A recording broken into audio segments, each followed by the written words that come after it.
Muito bem, estamos aí nessa série de estudos, né, sobre lar e família cristã. Então, que nós possamos entender um pouquinho sobre lar, né, comentar um pouquinho sobre lar. Hoje, como a vida tem sido tão corrida para todo mundo, que quase nem se para falar um pouquinho sobre família, para analisar um pouquinho, né, sobre família. O que eu estava dizendo, quero dizer para vocês hoje, essa questão, que nós saímos na rua e a gente quase não vê mais mães, pais, né, e outras pessoas assim, como criança passeando na rua, levando a criança para o parque, ensinando o filhinho a andar de bicicleta. Hoje o que a gente anda vendo, gente? Pessoas andando com cachorro. A mãe deixa o filho em casa e vai passear com o cachorro. Ou então ela fala, eu fui dar uma voltinha com o cachorro agora, filho, mais tarde é a sua vez. Aí a mãe vai o filho, dá a voltinha com o cachorro. E assim por diante. Então nós estamos vivendo uma sociedade que não se pensa mais em ter famílias assim, sabe, pai, mãe, avós, filhos, todo mundo sentado ao redor da mesa. Hoje em dia, o que está acontecendo com as famílias? Celular tem invadido. As pessoas sentam-se numa mesa, não tem conversa, não tem diálogo, cada um com o celular. E quando estão conversando com o celular na mão. Estão na mesma mesa, mas está lá falando, por que esse povo está tudo em silêncio? Está todo mundo no celular, conversando às vezes com pessoas de fora e às vezes com quem está ali pertinho dele, mas no celular. Então está faltando diálogo nas famílias, está faltando, sabe, nada contra, como eu disse, quer ter teu cachorrinho de estimação? Tenha. Quer ter teu gatinho de estimação? Tenha. Mas primeiro lugar vem Deus e depois a família e depois os animais. Temos que tratar os animais? Sim, temos que tratar os animais, mas tratar com carinho, mas não colocar o cachorro no lugar do seu filho, ou o cachorro no lugar dos seus pais. Tem gente que tem mais respeito pelo cachorro do que pelo ser humano. Então a gente tem que tomar cuidado, né, e ver aonde é que está errando. Então nós estamos vivendo numa geração que Deus não é culpado. Deus não é culpado de nada. A Bíblia fala assim, de que se queixa o homem? Dos seus próprios erros. Então é o ser humano que erra. E aquilo que a gente faz hoje, nós estamos plantando para o futuro. Se a gente não coloca os filhos ao redor da mesa para a gente conversar, o que a gente está fazendo? Criando uma família totalmente separada. Chega a hora do almoço, um pega o prato, senta na sala, o outro pega o prato, senta na área, o outro chega meio-dia, o outro 3 da tarde, o outro assim vai. E não se senta aí em família. Mas está faltando muito essa união familiar, né? Que a pessoa tem esse espelho sobre família. Então que a gente venha prestar atenção nisso. Deus estabeleceu regras de acordo com que a família fosse obedecendo. O segredo está na obediência. Se as famílias obedecessem verdadeiramente à lei divina e aquilo que Deus colocou, todo mundo estava vivendo super bem. Mas o problema está na desobediência. Porque obedecendo você vai crescendo moralmente e espiritualmente, porque nós estamos na obediência. A prosperidade e experiências da primeira família. Na junção do casal, lemos que Deus abençoou o homem e a mulher e disse, frutificai e multiplicai-vos e enchei a terra. Esse texto deixa claro que toda a raça humana procede de Adão e Eva. Então Deus criou o homem e a mulher e disse, né, frutificai-vos, multiplicai-vos. E hoje realmente já está multiplicado, né, gente? O que tem de gente nesse mundo já, né? Na China, então, é super populoso, né? Mas Deus nos deu essa graça. Hoje tem até o controle de natalidade. Por quê? Porque esse mundo já está frutificado, né? Já cresceu aí bastante, mas tem aqueles ainda que Deus tem plano, com certeza, estão nascendo e aqueles que ainda vão nascer, porque isso é família, né? Família tem que se ter. Tem gente que não tem filhos, às vezes tem problema, ou até uma opção, mas é um ou outro, né? Mas na maioria quer sim, né, ter os filhos. Admitimos que Adão e Eva foram criados adultos, portanto experientes para criar seus filhos e lhes ensinar as coisas da vida, da terra e do céu.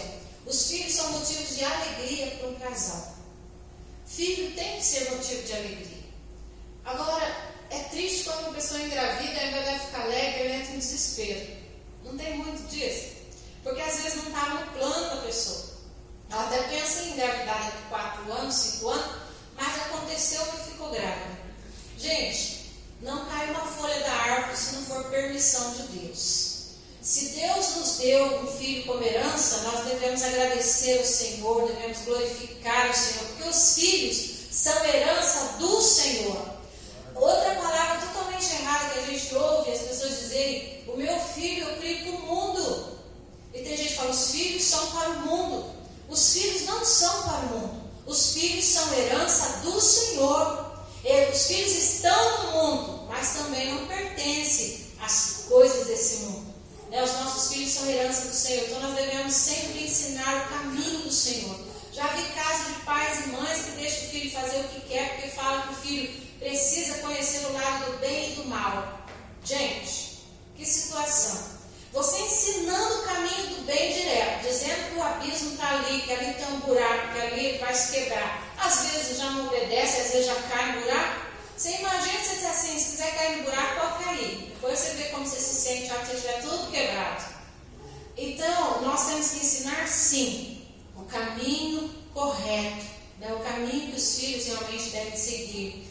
Tem casos que nós já vimos, aqui até citamos exemplos, de mãe que a filha estava na igreja e a filha se sentindo deprimida, e a mãe mandou para o psicólogo não cristão, e o psicólogo falou: você precisa sair com alguém. E essa moça foi, realmente saiu com uma pessoa, se decepcionou, e ainda ficou disciplinada, porque a coisa ficou feia para dela. Quer dizer, não se pode buscar conselho de ímpio. Quer conselho? Peça aqueles que são exemplo, peça conselho dos seus pastores, para alguém mais idôneo, alguém que já conhece a vida, é para esses que se pede conselho. Muita gente pedindo conselho para pessoas erradas. Então, os nossos filhos têm que ser motivos de alegria e não motivo de rancor. Tem gente que trata os filhos mal, tem gente que xinga os filhos, joga praga nos filhos, odeia os filhos. Isso é um pecado.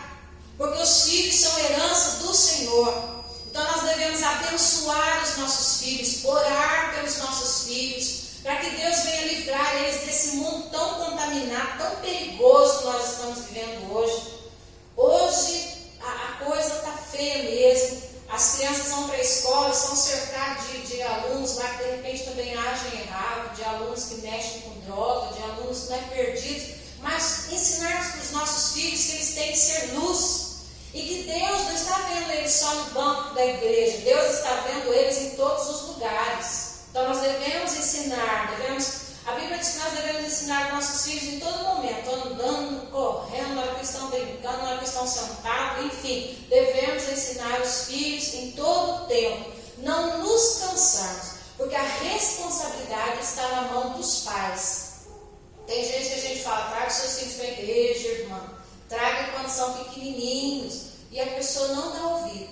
E a gente fala: depois que pega a adolescência, você já não vai conseguir mais controlar. E depois é o que acontece.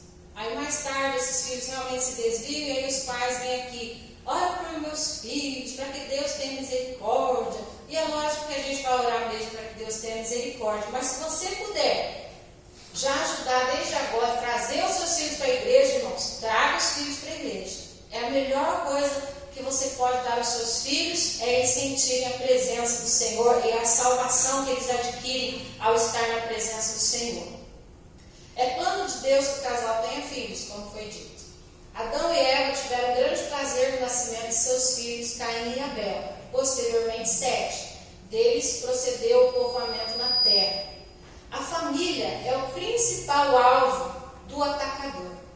Por ser a família instituição divina e por ser Deus o preparador dos indivíduos da primeira família para pôr em prática um plano de uma construção de pessoas ordeiras, capazes de exercer o domínio sobre toda a criação, logo cedo recebeu a interferência do inimigo, Satanás. Caim e sua linhagem foram os elementos que o diabo usou para, de modo estratégico, pôr em ação um plano contra os planos divinos para o ser humano.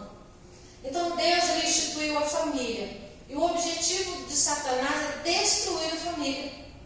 Por quê? Se desintegre.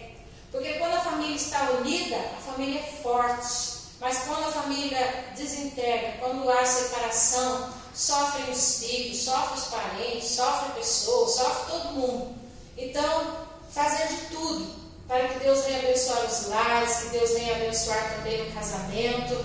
Nós vemos que Caim e Abel, os pais deles também ficaram felizes quando eles nasceram, mas infelizmente depois o inimigo também acabou se aproveitando da situação e Caim caiu, e matou o seu irmão Abel. Então já começou ali a complicação na família, já teve ali as decepções, porque imagina, ou eu nem consigo imaginar a tristeza que teve Adão e Eva por saber que um filho matou o outro.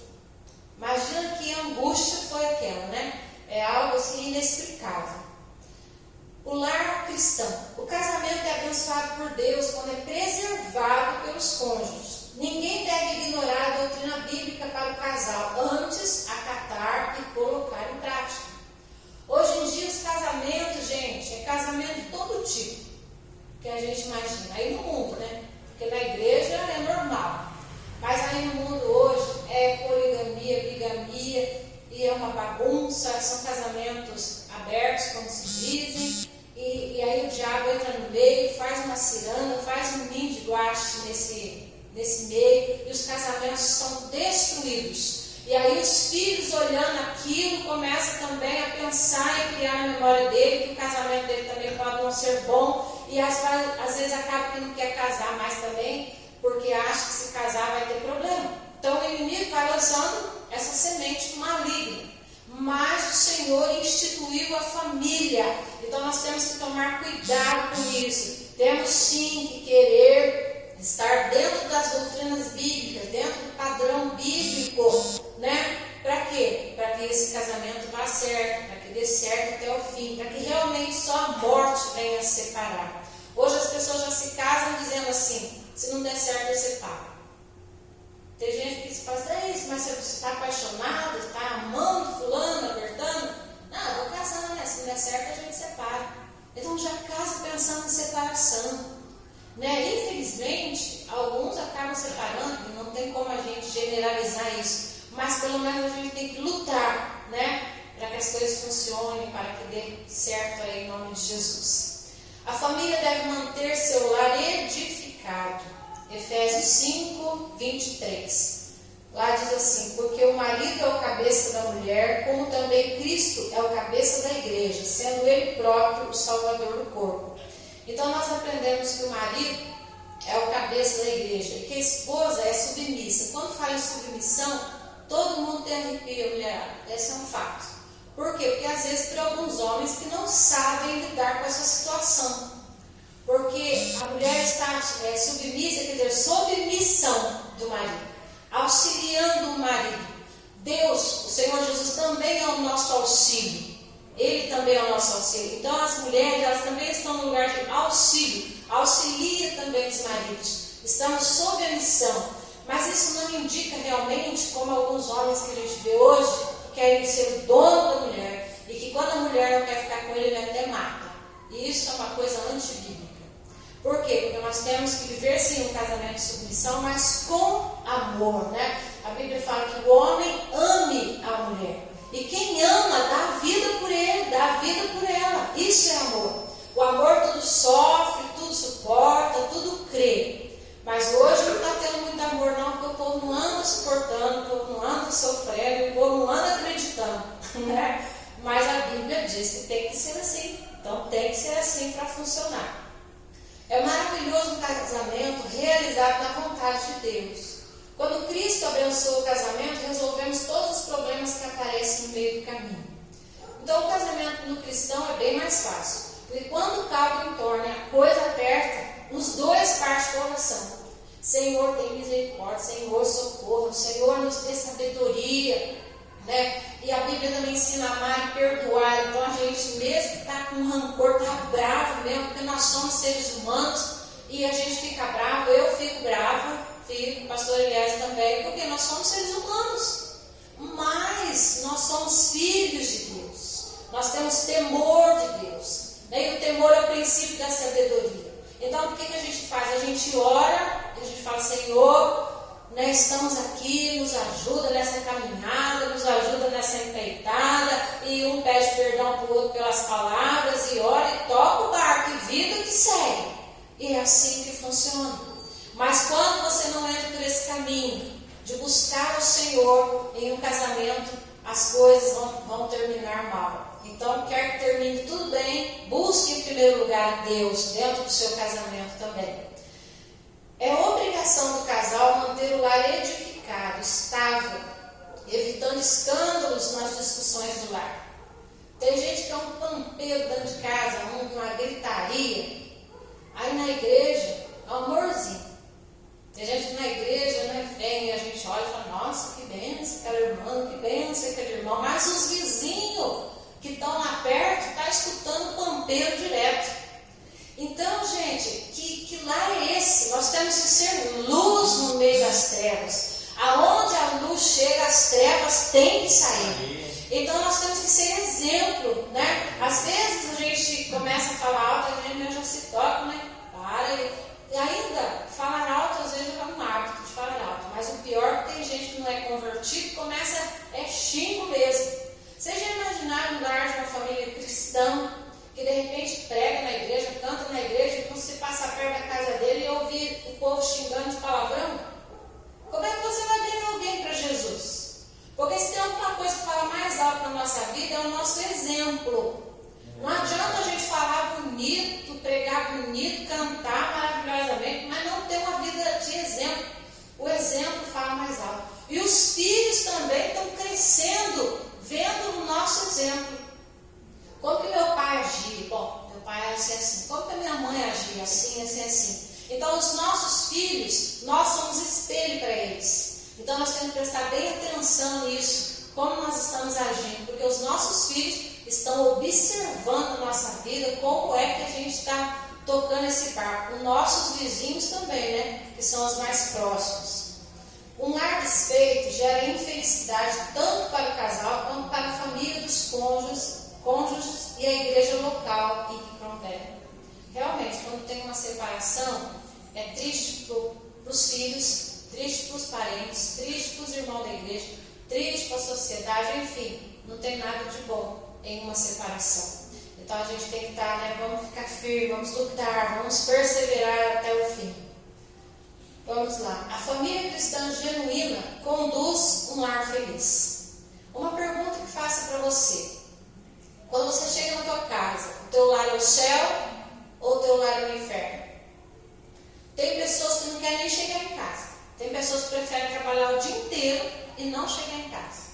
Porque ele já sabe, ou ela já sabe, que quando botar o pé dentro de casa, vai ser um inferno.